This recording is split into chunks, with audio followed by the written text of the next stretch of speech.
જય ગિરનારી મિત્રો, ફરીથી એક નવા વિડીયોમાં હું તમારું સ્વાગત કરું છું। આજે આપણે આવ્યા છીએ કુકાવાવ વડિયાની વચ્ચે આવેલું નાનું પંખીના માળા જેવું ગામ જેનું નામ છે ખડખડ। ત્યાં એક સિદ્ધ મહાત્માના બેસણા છે અને એક જ મહાત્માની બે સમાધિ। એ મહાત્માનું નામ છે ગિરનારના 10મા નાથ એવા વેલનાથ બાપુનું।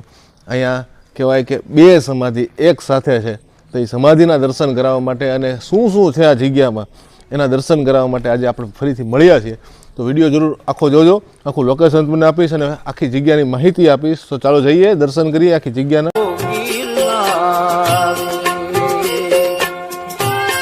અત્યારે હાલ છે ખડખડની અંદર વેલનાથ બાપુનો જે ચોરો કહેવાય, એ ચોરાની અંદર આ ખૂબ જ વિશાળ એવું મંદિર જે વેલનાથ બાપુનું મંદિર છે એના આપણે દર્શન કરવાના છીએ, એની થોડી વાતો કરવાના છીએ અને મંદિરમાં શું શું છે એના વિશે આપણે માહિતી લેવાના છીએ। અત્યારે એક વિશાળ વડની નીચે આ વેલનાથ બાપુની સમાધિ આવેલી છે, સાથે ઘણા બધા દેવસ્થાનો આવેલા છે અને ઘણા બધા એમના ગુરુજી અને સાથે એક પીરની પણ સમાધિ છે જેના પણ હું તમને દર્શન કરાવવાનો છું। મંદિરમાં પહોંચતાની સાથે વિશાળ એવો ઘુંમટની નીચે સામે વેલનાથ બાપુનો વિશાળ ફોટો સાથે આ હમણાં મંદિર બનાવ્યું છે। એટલે આ મંદિરમાં જ્યાં પહેલાં જે આ વેલનાથ બાપુનું સ્થાન હતું, જગ્યા હતી, એમનું આ ટૂંકમાં નિશાન રાખેલું છે અને અહીંયા વિશાળ એવો ગેટ આરસનું આખું મંદિર બનાવ્યું છે, વચ્ચે આદેશ લખેલું છે। અને હવે તમે આપણે જઈએ અંદર અને આપણી સાથે આવ્યા છીએ અહીંના આપણા મિત્ર સતીશગીરી બાપુ જે વડિયામાં પોલીસની ફરજ નિભાવે છે, સાથે સાથે આપણે આવી બધી જગ્યામાં આપણી સાથે આવીને આપણે દર્શન પણ કરાવે છે। અને એમનું જે આ ગામ છે એટલે એમની પાસેથી થોડીક આપણે વાતે જાણીએ આ જગ્યા વિશેની। હાલ આ તમે જે જોઈ રહ્યા છો આ વેલનાથ બાપુની સમાધિ છે અને આ સમાધિ વિશેની થોડીક રોચક વાતો આપણે આપણા મિત્ર શ્રી સતીશગીરી બાપુ પાસેથી જાણીએ। બાપુ, આ મંદિરની કાંઈક તમે કાંઈક અલૌકિક વાત કહેતા હતા જે ટૂંકમાં કંઈક અલગ જ હતી એમ। યુગો પહેલા વેલનાથ બાપુ અહીંયા આવતા। વેલનાથ બાપુની કહેવાય છે કુલ 7 સમાધિ છે, એમાંથી પહેલી અને છેલ્લી સમાધિ અહીંયા અમારા ગામમાં અહીંયા ખડખડ ગામે બાપુએ લીધેલી છે। સર્વપ્રથમ બાપુએ જ્યારે પરસો પીરો ત્યારે પ્રથમ સમાધિ પણ અહીં લીધેલી છે અને જ્યારે બાપુએ છેલ્લી 7મી સમાધિ પણ અહીં લીધેલી છે, એવી વાયકા છે। એટલે તમે ટૂંકમાં વિડીયોમાં જોઈ શકો છો એક સાથે બે શિવલિંગ રાખેલી છે, એટલે સમાધિ જ્યાં થાય એક સમાધિની એક શિવલિંગ હોય છે, ત્યારે અહીંયા વેલનાથ બાપુની બે શિવલિંગ રાખેલી છે, એટલે બે સમાધિ ટૂંકમાં અહીંયા લીધેલી છે અને પહેલી અને છેલ્લી છેલ્લી 6ઠ્ઠી સમાધિ દિલ્હીથી લઈને આવ્યા ત્યારે કુકોસા પીર એમની ભેગા આવેલા અને એમની પણ બાજુમાં બાપુજીમાં સમાધિ છે કુકોસા પીરની। હા, તમે જે અત્યારે હાલ જોઈ રહ્યા છો એ કુકવાસા પીર મજાર જે કહેવાય એમની આ ટૂંકમાં અહીંયા એનું સ્થાન રાખેલું છે। સાથે સાથે અહીંયા આ સ્થાન કયું છે? એ વાઘનાથ બાપુનું આસન છે, વેલનાથ બાપુના ગુરુનું વાઘનાથ બાપુનું આસન છે। વાહ! અત્યારે તમે ચરણ પાદુકા સાથે વેલનાથ બાપુ અને એમના ગુરુજીનો બંનેનો એક ફોટોરૂપી દર્શન પણ જોઈ શકો છો। વાઘનાથ બાપુ જે ગિરનારની એક એવી ગુફામાં બિરાજમાન છે જ્યાં સામાન્ય વ્યક્તિ અંદર પ્રવેશ ના કરી શકે, ત્યાં વાઘ સ્વરૂપે આ વેલનાથ બાપુના ગુરુ બિરાજમાન, સાથે ઘણા બધા ત્રિશૂળ છે અને ચરણ પાદુકા સાથે શંખ અને ઘણું બધું જે જૂની યાદો આ જગ્યામાં રાખેલી છે જેને આપણે વિડીયોના માધ્યમથી દર્શન કરી શકીએ છીએ। અહીંયા અષાઢી બીજે મેળો ભરે છે અને આજુબાજુના ગામડા તથા ઘણા ભાવિકો અહીંયા દર્શનાર્થી આવે છે। વાહ! અને બહુ ગામનો પણ આનંદમય ઉત્સવ ઉજવાય છે અહીંયા। ટૂંકમાં વેલનાથ બાપુનું આ કહેવાય કે મેન મંદિરોમાંનું આપેલું અને છેલ્લું મંદિર ટૂંકમાં સમાધિ છે એટલે મેન મંદિર આ કહેવાય છે અને ભાવિ ભક્તો ખૂબ જ અહીંયા આવે છે અને અહીંયા એમના પરિવારજનો જ પૂજા કરે છે। વાહ! આખો ટૂંકમાં આજુબાજુનો વિસ્તારમાં જે આટલા ટૂંકમાં રહે છે બધા એમના કુટુંબીજનો જ રહેતા રહે છે, ટૂંકમાં બાપુના પરિવારજનો કહેવામાં આવે। વાહ! એ લોકોની પૂજા કરે છે।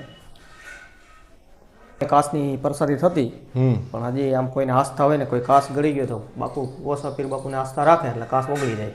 વાહ! એવો બાપુનો પણ પુરસો છે, કુકોસા પીર બાપુનો એવો સાક્ષાત પુરસો છે અને ભાગ્ય જ ક્યાંક જોવા મળે કે મંદિર અને આ પીરાણું બે ભેગું એટલું જ નજીક, એક સાઈડ મંદિર ને એક સાઈડ પીરાણું, જો કે બે એકબીજાના ટૂંકમાં મિત્ર જ હતા, એવું કહેવાય છે મિત્ર હતા ને મિત્ર અને કુકવાસા પીરની જે બાપુએ વાત કરી કે કોઈને પણ એનો ઇતિહાસ છે કે ભાઈ દિલ્હીમાં જ્યારે બાદશાહે ઘણા બધા સાધુ સંતોને પીર ફકીરને બધાને પૂરી દીધા ત્યારે વેલનાથ બાપુએ ત્યાં પરસો પૂર્યો હતો અને પછી બાપુ એને સમાધિ લીધી ત્યાંથી કુકવાસા પીર એમના ભેગા આવેલા એવું ઇતિહાસ કહે છે એ રીતનો ઇતિહાસ છે એનો.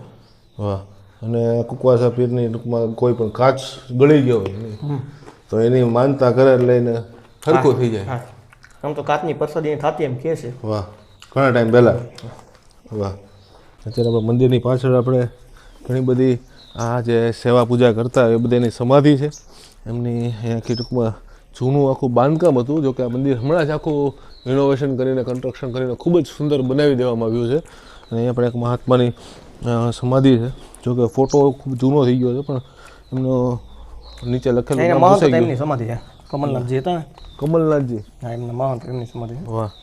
અને અહીંયા બીજા જે પરિવારજનો છે એમની સમાધિ અહીંયા રાખેલી છે જે પણ પૂજા પાઠ કરતા એ બધાની. આ જગ્યા આખી વેલનાથ બાપુનો ચોરો કહેવાય. અને અહીંયા ખૂબ જ જૂનો એક વડલો અને સાથે એક ખૂબ જ જૂનો એક આ લીમડાનું વૃક્ષ પણ એ છે. અને આખું આ મંદિર તમે બહારથી જોઈ શકો છો. લીમડાનો ચમત્કાર આપણે અહીંથી ખબર પડી. એ લીમડાની ઉપર આખો પીપળાનું વૃક્ષ પણ ઉગેલું. મંદિરનો ઇતિહાસ જાણો બધે બનાવે છે યુટ્યુબ. ચમત્કારિક વસ્તુ કહેવાય કે એક સાથે એક ઝાડની અંદર બીજું ઝાડ કઈ રીતે ઉગે.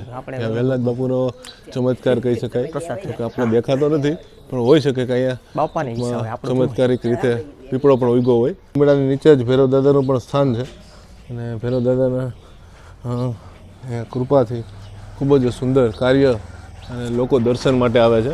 અને લોકેશન હું તમને ડિસ્ક્રિપ્શનમાં મૂકી દઈશ જેનાથી કોઈ બી લોકોને જગ્યાના દર્શન કરવા હોય તો દર્શન કરી શકે આવીને. જે જગ્યા રહી ગઈ હતી તમને બતાવવાની, જે વેલનાથ બાપુનું જે જગ્યા છે સ્થાન છે ખડખડમાં, એનાથી અડધો કિલોમીટર આગળ આવતા એક એવી જગ્યા આવે છે જે કહેવાય છે કે વેલનાથ બાપુનો વીરડો, જ્યાં વેલનાથ બાપુએ પ્રાણી પ્રગટ કર્યું હતું એ જગ્યા આવે છે. આ છે એ ખડખડનો રસ્તો છે અને આ પછી આપણે આગળ રણુજા જે જાય એ રણુજાના રસ્તામાં જ આવે છે આ વેલનાથ બાપુનો વીરડો. અહીંયા એક નાનું મંદિર છે જ્યાં ટૂંકમાં જૂનું એક મંદિર છે અને સાથે સાથે વેલનાથ બાપુની એક મૂર્તિરૂપી દર્શન રાખેલા છે. હાથમાં તમે સ્થાન અને કાનમાં કુંડળ જય ગિરનારી લખેલું છે. અને આ જે છે અહીંયા બાજુમાં જ મંદિરની એકદમ બાજુમાં આવેલું છે આ વેલનાથ બાપુનો વીરડો. જોકે આપણે ખબર નહોતી પણ આપણા જે મિત્ર છે સતીશગીરી બાપુ એ આપણે લઈ આવ્યા છે અને હવે તમને એ બાપુ આપણે વીરડો બતાવી રહ્યા છે. આ તમે જે જોઈ રહ્યા છો અહીંયા વેલનાથ બાપુએ પાણી પ્રગટ કર્યું હતું ઘણા સમય પહેલાની વાત છે. હજી પણ પાણી આવ્યું વેલનાથ બાપુનું. હા, અને હજી પણ પાણી અહીંયા એમની સાક્ષી રૂપી તમે જોઈ શકો છો. એટલે આ પણ ખૂબ જ જૂની જગ્યા છે. અહીંયા પણ પ્રકૃતિના ખોળામાં વિશાળ વડલાઓની વચ્ચે વેલનાથ બાપુનું નાનું મંદિર સાથે એક નાનો એક રૂમ છે. સાથે સામે એક ભૈરવ દાદાનું સ્થાન પણ છે. ભોળાનાથ ને ભૈરવ દાદા બે. વાહ. ભોળાનાથ અને ભૈરવ દાદા બંનેનું એક સાથે સ્થાન. સાથે આજુબાજુમાં એક બે સમાધિ પણ રાખેલી છે. સામે પણ એક મંદિર જેવું લાગે છે. દશામાનું મંદિર છે. હા, એક દશામાનું મંદિર છે. ગાય માતાની સમાધિ છે. એટલે આ નાની એવી જગ્યામાં ઘણું બધું છે. અત્યારે તમે એ ભૈરવ દાદા અને સાથે મહાદેવના દર્શન કરી શકો છો એકદમ પ્રકૃતિના ખોળામાં, એકદમ આનંદિત જગ્યામાં. બાપુ, આ જગ્યા વિશે કાંઈક બે શબ્દ કેવો હોય તમે શું કહેશો? આ અમારા ગામ ખડખડથી રણુજા તરફ રોડ પર આશરે ખડખડ ગામથી અડધો કિલોમીટર દૂર આવેલ છે જગ્યા. અને વેલનાથ બાપુના વીરડા તરીકે પ્રસિદ્ધ જગ્યા છે. અહીંયા ગાય માતાની સમાધિ છે સામે. અહીં દશામાનું મંદિર છે, અહીં ભૈરવ દાદા છે, ભોળાનાથ છે અને વેલનાથ બાપુનું નાનું એવું સ્થાન મંદિર છે. અને વીરડા તરીકે આ પ્રખ્યાત જગ્યા છે. અને વીરડામાં પાણી ભર્યું છે. ટૂંકમાં ચોમાસામાં અત્યારે પાણી ભર્યું હોય અને પાણી રૂપી પરસવા આપેલા છે બાપુએ. અને એકદમ પ્રકૃતિના ખોળામાં અને આનંદમય જગ્યા, એકદમ શાંતિ. તમે આવો તો આમ આનંદ આવે. અને ટૂંકમાં બે જગ્યાના દર્શન કરવા જેવા છે, વેલનાથ બાપુનું મંદિર અને સાથે પછી આવો રણુજા જતા હોય તો રસ્તામાં જ આ જગ્યા આવે છે અડધો કિલોમીટરના અંતરે, રોડ ટચ જગ્યા. તો જરૂર આ જગ્યાના પણ દર્શન કરજો. તો ખૂબ જ સુંદર આપણે વેલનાથ બાપુનું મંદિરના દર્શન કર્યા. વિડીયો તમને ગમ્યો હોય તો વિડીયોને લાઈક જરૂર કરજો, ચેનલને સબસ્ક્રાઈબ જરૂર કરજો અને આવી રીતે બની રહેજો ગિરનારી ભૂમિઓ યુટ્યુબ ચેનલમાં. નવી નવી જગ્યા નવી નવી માહિતી લાવતો રહીશ. હું છું નીરવ હિંગુ. ફરી મળીએ નવા વિડીયો સાથે. ત્યાં સુધી જય ગિરનારી, જય વેલનાથ બાપુ. આદેશ આદેશ અલખ નિરંજન. નમો નારાયણ.